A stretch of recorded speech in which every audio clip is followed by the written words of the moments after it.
Testing, rolling, mics are on. There you are in the picture, good? sir. Here, I'll scoot over a little bit for you. There we go. Oh, no, we're good. Excellent.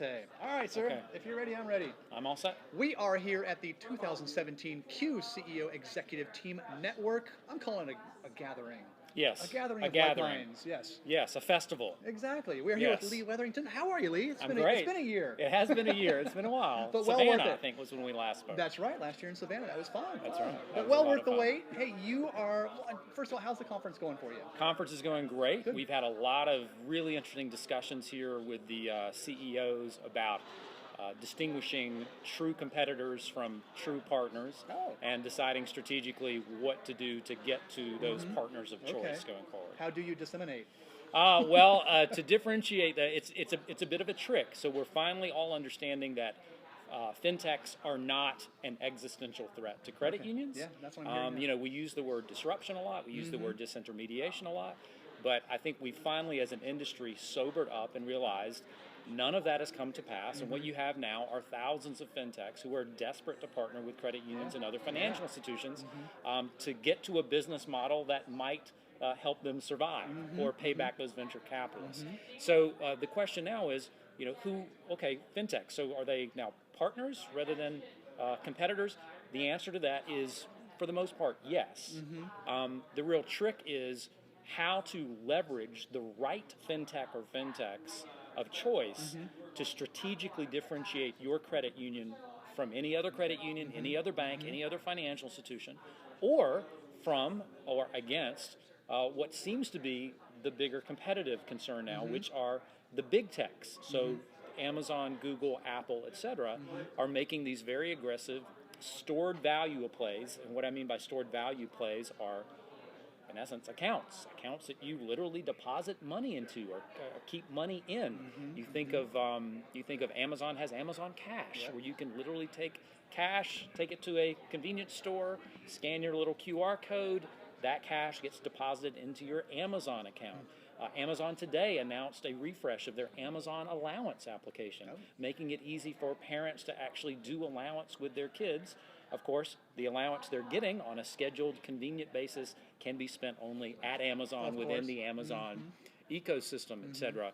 Later this fall, you will have Apple coming out with its P2P, its peer-to-peer payments. So my iPhone to your iPhone, I can send you money. The question is, where does that money go? Well, it stays in your Apple Pay wallet. It is literally being called Apple Pay Cash. Well, that looks and smells and feels a lot like financial services. And it is financial services. And so even according to the World Economic Forum's latest report, published in August, about the future of financial services, they're saying, those fintech projections that we had made, 2 years ago even, we were wrong about that. Big tech is the threat. So I think going forward, credit unions are going to figure out that not only should they be strategically leveraging fintech, but they need to do so in order to stave the threat of big tech. Yeah. How does, just out of curiosity and going off a little tangent here, how does Apple make money on the peer-to-peer? Is there like some sort of interest thing when the money's in limbo, or how do they do that? Well, it depends on how those P2P payments are funded originally. Is there cash already in that Apple Pay Cash wallet? I can totally see that. If so, there's no cost. Are you drawing from a credit card? There is then typically interchange involved, but not interchange that Apple is making. That would be interchange actually interchange would be paid there by Apple. Right. So this is not a revenue play by Apple. This is a payments play. This is a play to solidify the seamless sort of ecosystem they're building around. What credit unions need to think about is the end of that is that you end up with cash that is not sitting at the credit union. Exactly. Just like Starbucks. Starbucks, you've got $1.8 billion sitting of stored value sitting inside of virtual cards as a part of Starbucks, Starbucks mobile apps, etc. Right? So you begin to add all of that up, and you begin to think about how Amazon is now coming into this, and everybody knows how aggressive Amazon is. It's not just Amazon allowance; it's Amazon Cash. It's the fact that Amazon has already done $3 billion in loans. You go on down the line, and you realize, wait a minute, these big tech players that have platforms that all of us individually are already plugged into might be the bigger concern going on. So what do we do about it? How do we leverage fintechs against that going forward? And was this some of the topics that you talked about in your panel with Sam? We covered that in the panel. We covered that individually in the work group breakouts that we did earlier this morning. And so that was a really interesting scenario this morning with the breakouts. My group was talking about, okay, how do you define competitor? How do you define partner? How do you know who a competitor is? Is that data driven, or are you just going off your gut, right? So there were some very interesting conversations around that. Then in Sam's group, they were talking about, okay, if you recognize that fintechs are potential partners, okay, there are 4,000 fintechs in the U.S. and the U.K. How do you go about narrowing down to the one or two fintechs of choice that are going to strategically differentiate your credit union? And then in JP's session, they were talking about, okay, you've identified the fintech. How do you go about putting a partnership into place? Gotcha. What are tactically and technically what's involved in getting that done? Oh, so timely, because I mean, probably nearly every credit union struggles with this today because it's evolving so fast. That's right. So it's just crazy. Now, in your panel with the three of you together, what did you guys discuss in there? Was it along the same lines, top secret? No. We discussed a lot of those things. Sam and JP both brought a world of experience to bear on what's going on in the fintech scene globally. That's really Sam's expertise. We talk here, and everything that we say is really over the unspoken assumption that here in the United States. And it turns out that the United States and North America are really, our financial ecosystem is a much different animal than what you have in Europe and even what you have in Asia and what you have in Africa. And sometimes we make really broad generalizations, as we've done in fintech, that, if they've gotten away from hard currency in China, that's going to happen in the United States too right away. No, you can't. There are a lot of different wild cards and variables. We are a very fragmented financial ecosystem in the United States, both from a regulatory standpoint, a charter standpoint, even a technology standpoint. So a lot of these assumptions that we've been making based on global trends are either not necessarily not true, but they're certainly on a different timeline in the United States. So we spent a good deal of time, a good amount of time in the panel discussion. We seem to be a little behind in a lot of the stuff, Like EMV is an example. We were behind. The last There's in EMV. something else. We're the last in EMV. If you look at even mobile wallet adoption, we continue to see just really insignificant transaction volume in terms of mobile wallet adoption, and our payments are still very slow, even though we are at the beginning of faster and then real-time payments. That'll probably be, over the next 2 to 5 years, maybe the biggest transformation we see in our own industry, is being able to ubiquitously send money in real time to any financial institution in the United States. And that, by the way, is going to be the beginning of the re-engineering of every financial product and services that credit unions have been offering. People don't often understand the connection between payments and other financial services, but for instance, if we can now, within a couple of years, move money in real time anywhere in the United States, well, you can fund a loan instantly. If you can fund a loan instantly, should you be doing instant loans? Well, if you're going to do instant loans, you've got to be underwriting instantly. You've got to be doing decisioning instantly, in addition to the funding of the loan instantly. So this new capacity to move money faster is just the beginning of doing almost everything we've been doing in the past in different ways. And there'll be new things that we can do that we've never been able to do before, all out there for us to create. This is fascinating. Yeah. Fascinating stuff. I mean, how it's changing, how it's evolving. Because you mentioned in one of your previous responses that our financial system is fragile. Is it fragile because of the constant It's fragmented. change? Oh, fragmented. My apologies. It's okay. It's fragmented. Okay. We could have a different discussion on fragility. I don't want to worry anybody. We're okay. We're okay. No, I meant fragmented. My We have more financial institutions. Gotcha We now. have Okay. older systems. We have still batch-oriented in our payment processing, et cetera, et cetera. And that's all legacy that slows us down compared to other parts of the world who are way behind us and then suddenly just skipped several stages right into mobile first. Payments, commerce, etc. Okay, I'm going to get you off the hot seat here because I know you got lots of stuff to do. How do you see the rest of the year, getting your crystal ball out, how do you see the rest of the year shaping up and then going into 2018? Because I know there's so much change going on and it's really hard to have a clear crystal ball on this stuff. But yeah, I think you might have a good take on it. So I think you'll see a few things. First of all, we're all going to be completely consumed with the advent of faster and real-time payments over the next, and that's short term. We're already in stage 2 of faster same-day ACH settlement in that network. That will be followed next year in 2018, first quarter of 2018, by the first financial institutions tying into the clearinghouse's real-time payments network, which is a completely new payment trail.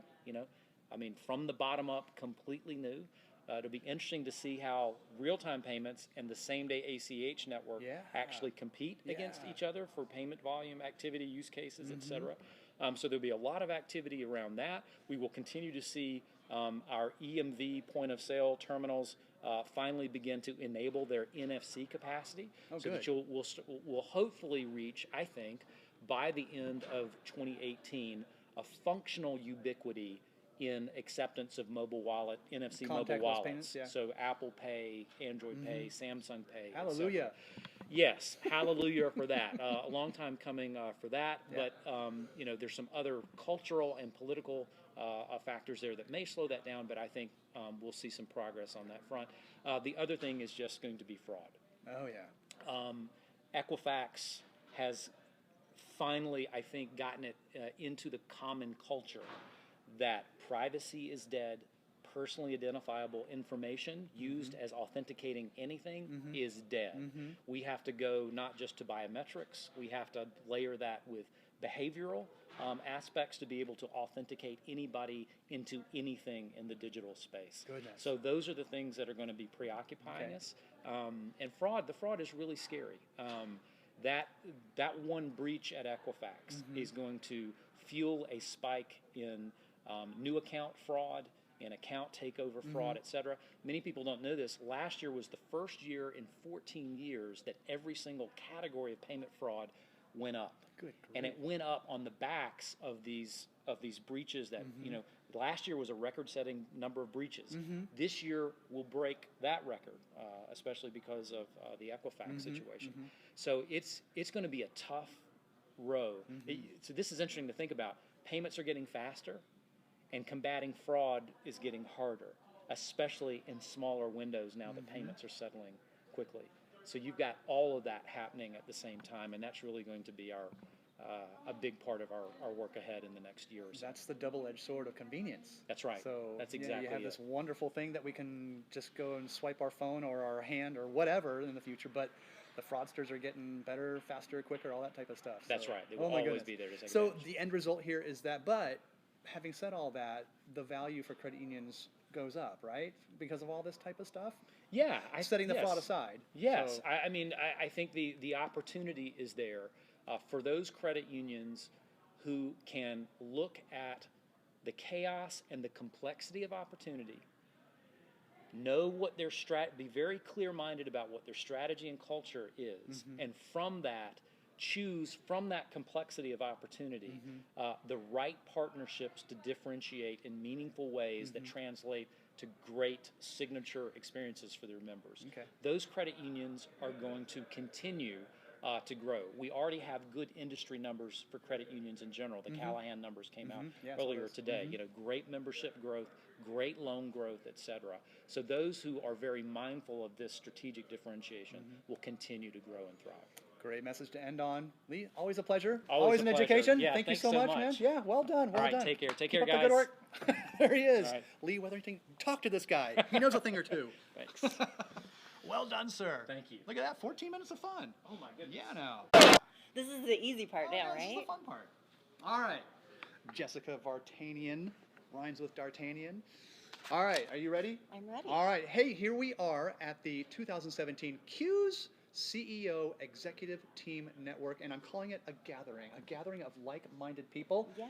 And we are here with Jessica Vartanian from Red Rocks Credit Union. Congratulations on the stage up there. You did a really good job. Oh, thank you very much. You're welcome. Was excited, but glad that it's over now. Yeah, Stage talking is always a little nerve-wracking. It is a little nerve-wracking. But I really liked how you, my mic is on. It is on. I really liked how you wove those stories, those kind of personal stories, and with the presentation, it really brought some realism to it. So it was really cool. What spurred that on? Was that kind of the original thing from the beginning, or? Yeah, well, Dee Dee actually helped inspire from Dee Dee Myers. Mm-hmm. We started talking and brainstorming, and she was like, it would be really neat if you could somehow weave a story into this. And, I have 3 kids at home, and so I feel like I'm constantly teaching them lessons through storytelling. Mm-hmm, So I mm-hmm. was like, you know what? I think that is right up my alley. Mm-hmm. And I think for me, too, it was a way to, one, I wanted to connect what maybe not such a heartfelt topic Mm-hmm. and bring it more into that heart Mm-hmm. moment. Oh, it did. And also just for my own nerves, starting somewhere I'm comfortable in a story that I Mm-hmm. know and Mm-hmm. a method that I really was comfortable with. It Mm-hmm. just helped ease those nerves. Well, this is real world stuff, though. So Yeah. everybody can, I don't say everybody, but a lot of people can relate Yeah. to, especially people working at the teller line, the front lines of the credit union. This happens all the time. Yes. And you brought it to life. Yes, well, So- and I mean, that's where I started in college. I worked my way through college as a teller. So mhm. I can relate to all my tellers Good for that are you. out there. I still pull a drawer sometimes just if they dare me. Well, let's give folks out there a kind of a reminder on your project. Can you give us a quick summary on what your project is and was and is? Was and is, yes. So it's re-engineering the member experience. It really is how we create member intimacy with technology. So how can we use those technological tools to enable our team members to work with our members differently, handle their situations differently, and really looking at from the center how we construct our technology within our organization. We hear a lot about how we're operating on these legacy systems. We're kind of behind the times. Yeah. So how do we realign that, to really make sure that our true member and their heart is at the center of what we're doing, not necessarily the transaction. Because we may feel one way, but the way our systems are set up sometimes tells a different story. Right. So where do you want to take this project? I mean, win or lose, I mean, it's still a great idea. And I think all of them were great ideas. So I think it was Dee Dee Myers in there who asked this question. What's the future of this? Where do you want to take it? Well, right now, it's obviously a phased approach for us. This is a huge endeavor. It's not going to be done in a year, but we're through phase 1. We've definitely got a phase 2 planned. Our phase 3 is going to be a very agile approach. As I told Dee Dee, we definitely have a destination in mind. It's just the path that we need to be agile with. Technology is ever changing. Oh, yeah. So to think that you're going to get there one day and be done is just, yeah. It's like owning a home. It's never done. There's always something. Exactly, yes. Always You're something. never going to finish. But I mean, I think really, this is another platform of just being able to share what we're doing as an organization and really how the movement can help expand itself to really compete. Because a part of our competitive advantage before was just our compassion, our relation to our members. But unfortunately, I guess so many other retailers are able to compete on that same front now. The experience that Disney can provide at, an international level is probably more intimate in some ways than, your homegrown credit union. So how do we keep up with the times? And even online, we're all kind of getting used to the Amazon experience, the Apple experience, all that type of stuff. And so now credit unions kind of have to live up to that. And Exactly. Oh my goodness, it's such an uphill battle. When we found too, and I'm sure many credit unions found this, is you start to try to keep up with technology and you have it plugged in from so many directions. So we had these chat questions coming in and email questions and phone center, and there was probably 8 sources of member questions coming in. Okay. And so our teams were just doing the best they could to manage each of them, but being able to channel them all through one system enabled us to prioritize them and enabled us to monitor, SLAs on all of them so that we knew how quickly we were answering all of our channels. Okay. Not just, we're great at answering the phones, and when people email us, hopefully somebody's checking that inbox. I hope so too. So, and I think, that's where we got ourselves trying to keep up with technology is sometimes we plug something in and forgot how quickly it turns on. I mean, I had a personal experience checking into the hotel. There was a problem with my debit card, and so I immediately called my credit union, and they handled it right away. Yeah. It was awesome. I'm like, thank you guys so much, and off I go on my wonderful little tour here at the CU's conference. So, member experience is a huge deal these days. Oh, for As sure. digital as we are. Oh, for sure. I mean, I read a statistic somewhere that said, up to 80% of consumers believe that customer loyalty is no longer a thing. Just because of how quickly and how easy it is to change.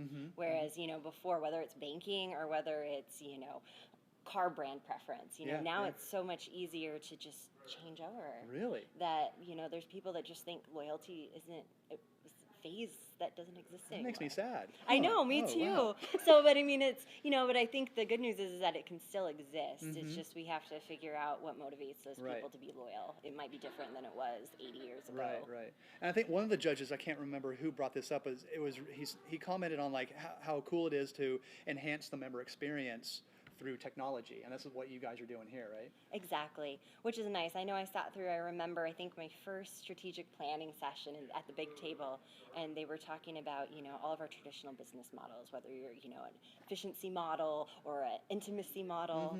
And, you know, I raised my hand and I'm like, dumb question from the kid in the back, but, you know, how in this day and age can intimacy be inefficient if you just use your technologies Yeah, right? You know, I'm like, there's right. so many tools.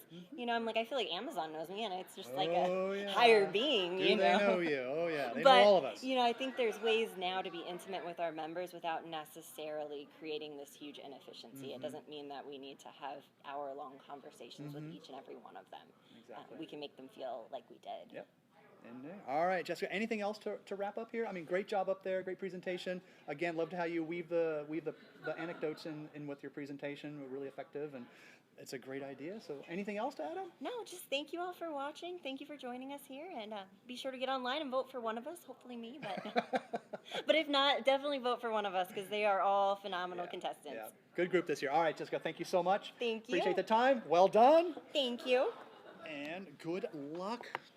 So, you guys like all gather up tomorrow and for I love you brave folks going live.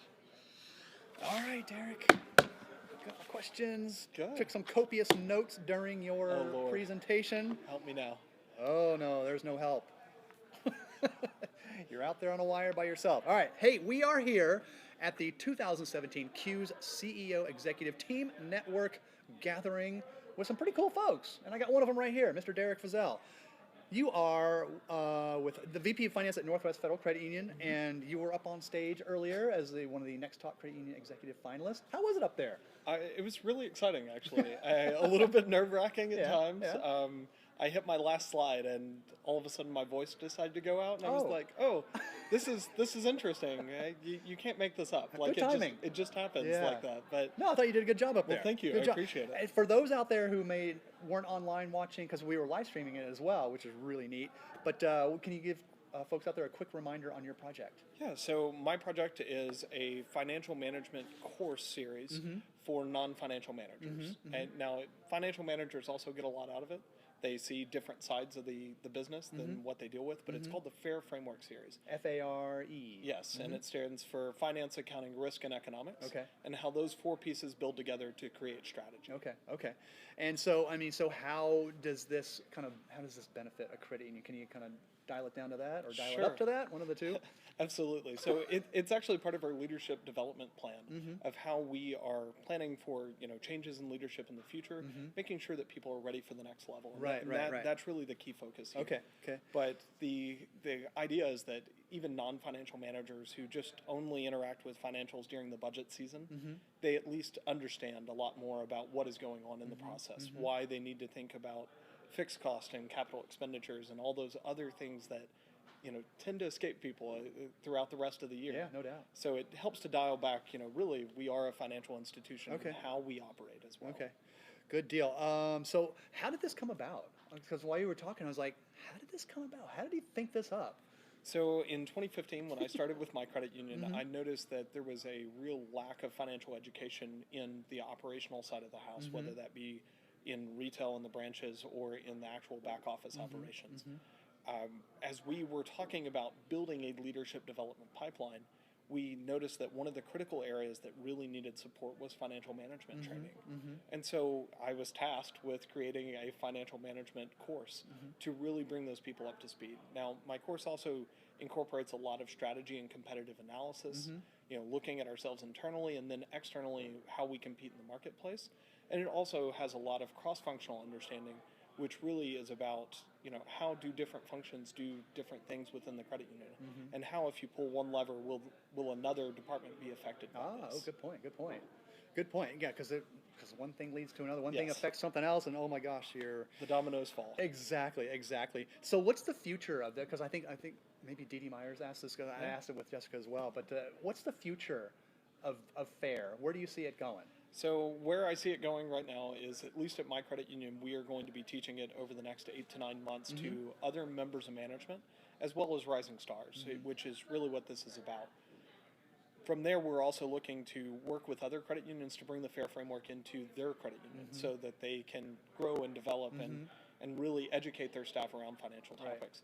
In the long run, though, we are working on a web-based training, a self-study. Oh, We're good for you. working on a live WebEx training. We are working with a consultant from Trinidad and Tobago on a credit union board-specific Oh, okay. training that also is around the FAIR framework. Okay. So there's a lot of moving pieces that are all to come as well. I got a bone to pick with Trinidad and Tobago because they knocked the U.S. They out of the did, World Cup. and I was quite upset about that. Quite upset. No, great players there, well deserved, but kind of bummed that we're not in it. But that's a little bit of a digression, so we digress.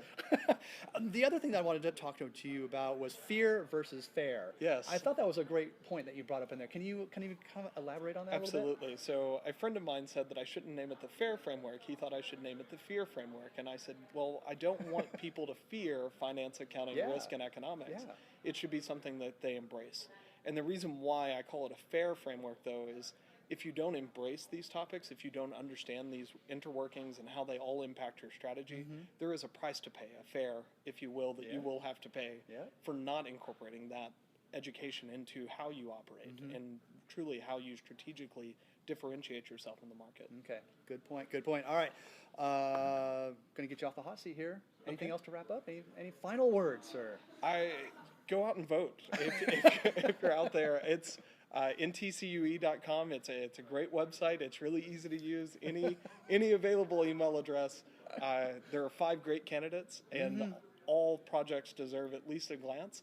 Yeah. I think you should vote for me, but He's a little biased. Jessica, Lindsay, Josh, and Jeff, they all also did very well. So a vote for any of them is a vote for this competition. Yeah, I agree. Which is it says a lot about the competition. Yeah, So. really good group this year. Really good group. All right, sir. Derek, well done. Thank you. Good job. Keep up the good work. All right, let's see where this goes. Absolutely. Excellent, sir. Thank you. job, lad. Well done. I get so many people, I don't know, we'll mess up. Like, just live. Who cares? It's just live. All right, if you're ready, I'm ready. I'm ready. All right, here we go. Lindsay McMillan is McMillan, right? Macmillan, yeah. McMillan.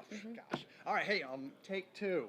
Okay. Here we are at the 2017 Q's CEO Executive Team Network gathering with Lindsay McMillan, one of the next top credit union executive finalists. Congratulations! How was it up there on stage? Thank you. It was fun. It was a little bit nerve-wracking, but it was fun. Good. Hey, to kind of catch people up here, what can you give folks a quick reminder on your project? Yeah. So my project is the risk-based check cashing program, which allows us to give immediate credit to our members for mobile deposits. So how did this come about? Because I mean, you did a little bit of a backstory up on stage, and I thought it was really cool. So can you give a quick little backstory on how this thing came about? So when we released a new app last year, and we needed a way to make it stand out, because everybody has a mobile app. Oh yeah. And so, but most people don't have immediate credit for mobile deposits. Usually you have to wait for somebody to look at the check and approve it, which could take 2 days if you do it on a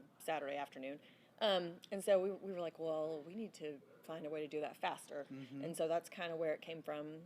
We just kind of took into account the same things that the employee that reviews the checks that she looks for, and just kind of put it into like a matrix, and then our programmer worked his magic. All right. Well, there seems like a kind of a little recipe. Yeah, there is. That, It's very specific. Yeah. That determined, I guess, the time that you would get your money or something along those lines. Yeah, So- you get so how'd that work?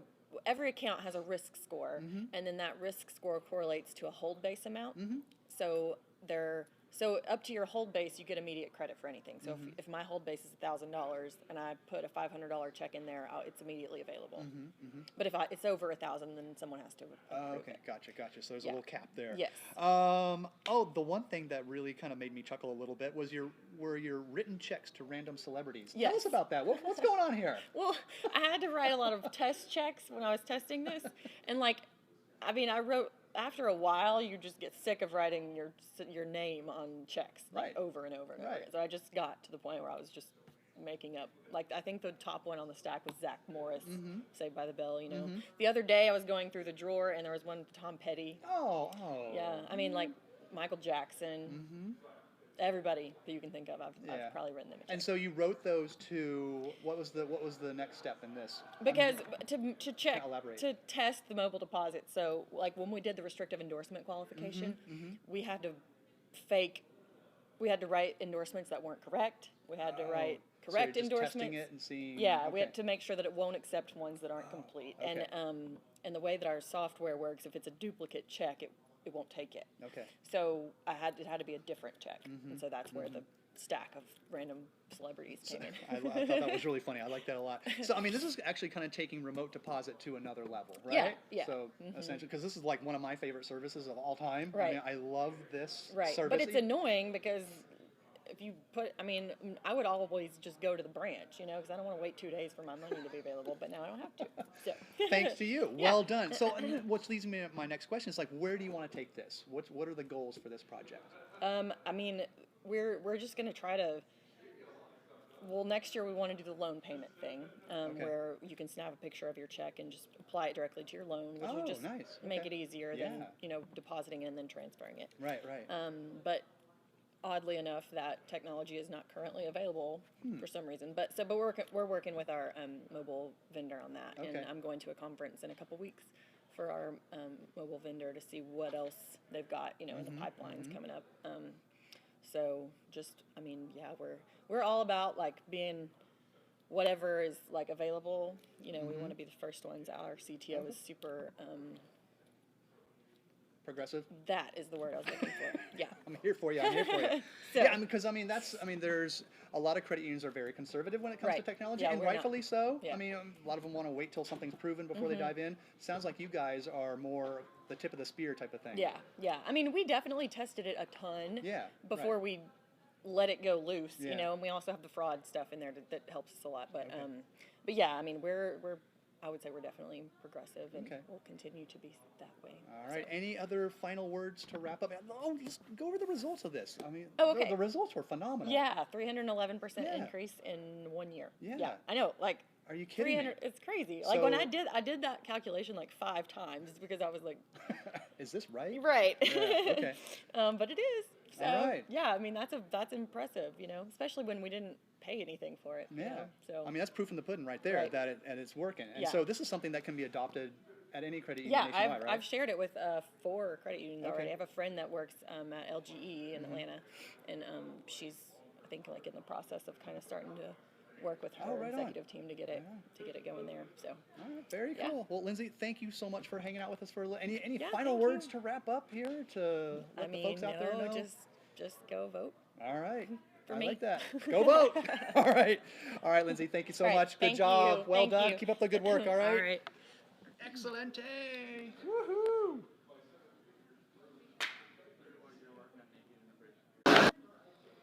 It's all done out of necessity. Necessity is the mother of invention. Yeah, it was an efficient packing job. I It bet. is. Yeah. So, you ready for this, man? I'm ready. All right, here we are at the 2017 CU's CEO Executive Team Network Gathering with Mr. Jeff Bullock from one of my favorite credit union names in all the land, Firefly. I love right. this name. It And I is. even interviewed your CEO last year, Bill Raker, Yeah. on the name and where it came from and all that type of stuff. Yeah. It's just really cool, really cool. Yes. Q's Hall of Fame inductee, That's right. Bill Raker. Last year, and the Firefly, just a great name. All right, let's get to Thanks. you because you are Yes. one of the next top credit union executive finalists. You did a Yes. great job up there on stage. How you Thank holding you. up? I'm doing well. It was exciting. Mm-hmm. What an incredible experience to be able to rub shoulders with all these leaders Mm-hmm. and to share my idea that I'm so passionate about. It just felt awesome. Well, let's share your idea. Let's give folks a quick reminder on what your project was and Mm-hmm. how it's hopefully gonna take off. Yeah, so adoption rates in America are declining, but children looking for homes are actually increasing. So we're seeing a gap. That's a bad recipe there. It is a bad recipe. Yeah. We're seeing a gap. And so we've worked in collaboration with the idea of having a loan. Personal experience that I had was we adopted, and we're in the process of adopting, incredibly expensive. Didn't have the funds to do it. So I had to kind of just scramble to make it happen. And it was an experience I wouldn't wish on anyone. Yeah. And so this was a response to that. We talked with adoption agencies. They were like, this would be a godsend. So I was shocked by how engaged they were. They shared the information that they had. They've wanted to help any way they can, and they think this will be a game changer for them, which was motivating for us. Awesome. And so, 20,000 children phase out of foster care that are waiting homes without ever finding a home. Really? In America. Oh my gosh. In America. I can imagine what it is worldwide. Worldwide, 26 million what of UNICEF calls double orphans. So they're orphans who then don't have a home, don't have family members they can 26 million. That's larger than the population of Australia. Oh my gosh. Nationwide. So there's a real crisis. Yeah. And it's a crisis that you don't hear a lot about. And because it's kind of depressing for people. And so I didn't want to come and give a speech to depress people. I wanted to come with a solution to say, we can change this. Right. And in this room, in this Cosmopolitan Hotel, we have enough leaders that this could be the movement that changes that. And I believe that it will. I have faith that it will. And people like Bill Raker that you mentioned, and Marty Kelly and others are going to be, I think, at the forefront of a movement that I think we'll read about someday. I really believe that. Yeah, I think this is a fabulous idea. But my question is, during your presentation, was like, why is adoption so expensive? Because you mentioned a number, $40,000. Yeah. Why is it so expensive? Where does that come from? It's incredibly expensive. All the things that go into facilitating it. So you have legal fees that are in it. You have care for the birth mother. You have a ton of fees around home study. So there's a lot of evaluation that goes into adopting, from psychological testing to people actually coming into your home to determine if it's safe, to background checks, lots of education around adopting. And then there's the matching process of matching parents with kids can be expensive. Now it varies. Like in international adoption, then you also have to pay a country fee. So if you're going to adopt, let's say you adopt from Korea, about $45,000. Good. So that's one because you're going to have to pay $10,000 in a country fee to Korea. Then you have to pay for travel costs. Yeah. You have to pay for all these extra things. So it ends up being costly. Now, like foster care adoption, they've tried to eliminate the fees around that. But there can be, in our case, we adopted 2 waiting children, the joy of our life, and it was incredibly expensive though because of legal fees and some other processing fees. You still have the traveling fees, and so even though they've done a good job of trying to even reimburse a small amount of the fees, when you start getting in, for us it was $35,000. Goodness. And we were reimbursed 2. So people have pushed back on me to say, well, foster care adoption is free, and they reimburse you, and I said they reimbursed me $2,000. But I still have 33 to go. So, I mean, let's put We're that in working perspective. Yeah. So I think they're all areas. So you have domestic infant adoption, you have international adoption, and then you have foster care adoption. All 3 areas are in need. But a big area of focus for me was a lot of these international adoptions are with kids that are orphans. Kids that are literally living with other kids in orphanages being taken care of nurses. I mean, imagine that. And imagine all these kids that live their whole life and they never have a family. I know. That's like the most basic thing that we need. The basic thing we need is the love of parents, the love of siblings, the love to be a part of something, and they never experience it. My mind can't fathom it. And I've seen it, and it just devastates me. And I think if we have the means to do it, and here's the thing that blows my mind about it, is that we don't just have the means to do it, but it would actually help our industry. I think there's a lot of other people that could help. Oh yeah. But I think they would do it as a charitable thing. I think as a credit union movement, we could help, but we could actually grow as a movement too, not just in terms of reputation and the public relations behind it, but we could actually grow our membership, and we could actually make money off these loans that are really low interest. Because there's a lot of, like you said up on stage, there's a lot of great people out there. It doesn't matter your income level. Right. There's a lot of great people out there that want to adopt, but this is the hurdle that's keeping them from getting there. But your solution, your project, the adoption loans for adoptive parents, is a way to get it there. And everybody, I can't think of anybody that there's no downside to this. Right. Right. I agree. And I think who are the people that are typically adopting? 27, 28-year-old, 26, 27, Yeah, 28-year-old. starting out in life. Young, Yeah. and they go, man, a lot of it times the path there is fertility issues. Your fertility issues are there, but you're a young professional. You don't have $40,000 saved. Right. You just don't. Yeah. And then this isn't like you can't go to your local adoption agency and say, man, I can't come up with the money, but how about an IOU? I'll pay you back later. They don't accept IOUs. No. You need that money now, No. and no one's making loans for it. So then you're stuck. So this is a way to get people unstuck. Okay. The name I came up with is bridging the gap. So That's a great name. There's a gap between kids that need homes and people that want to adopt that can't, that needs to be bridged. But there's also a bridge between the people who want to adopt and the money that they're going to have in the future. So you might not have $40,000 now, but you're going to make $40,000 over the next 7 years that you can do. Yeah. And so this is going to be the bridge to get you there. Yeah, you had a whole itinerary list. Oh of, yeah, you of saw things. that? Yeah, that was really I cool. couldn't stop writing blogs. That was a problem. So I mean, so it's just, and again, you said the adoption agencies are hungry for this, and gosh, it just it seems like a great idea. Thank you. Like, Thank I mean, you. it's one of these ideas like, why didn't somebody else think of this? Yeah, You know, it's yeah. like, That's what when I went to Bill with it, he said, why hasn't anyone else thought of this? And part of what's unique is there are other places that have had really good organizations that have tried to do things, adoption loans, which are actually a way to market to the adoption loan thing.